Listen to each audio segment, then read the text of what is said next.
ప్రపంచంలో అతి పటిష్టంగా ఉండేది ఏంటి అని ఒక ఇంజనీర్ని అడిగితే చెప్పగలిగేది ఏంటి తెలుసా?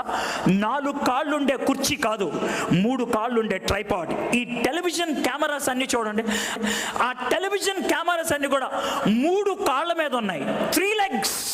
ఎందుకని 3 కాళ్ళ మీద పెట్టారు తెలుసా? దాని మీద ఉన్న కెమెరా చాలా ఖరీదైంది, బట్ స్టిల్ 3 కాళ్ళ మీద ఎందుకు పెట్టారు తెలుసా? దానికి ఉన్నటువంటి బ్యాలెన్స్ 4 కాళ్ళ కుర్చీకి కూడా ఉండదు. దేవుడు అందుకనే ఈ 3 పెట్టాడు: సన్నిధి, సహవాసం, సంబంధం.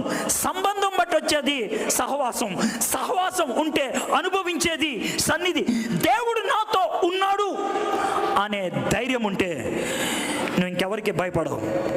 గుర్తుపెట్టుకోండి, దేవుడు నీకు కనబడక్కర్లా, దేవుని స్వరాన్ని వినబడక్కర్లేదు. కానీ ఒకటి, ఇట్స్ ఎ ఫీలింగ్, అదొక అనుభూతి, ఇట్స్ ఎన్ ఎక్స్పీరియన్స్.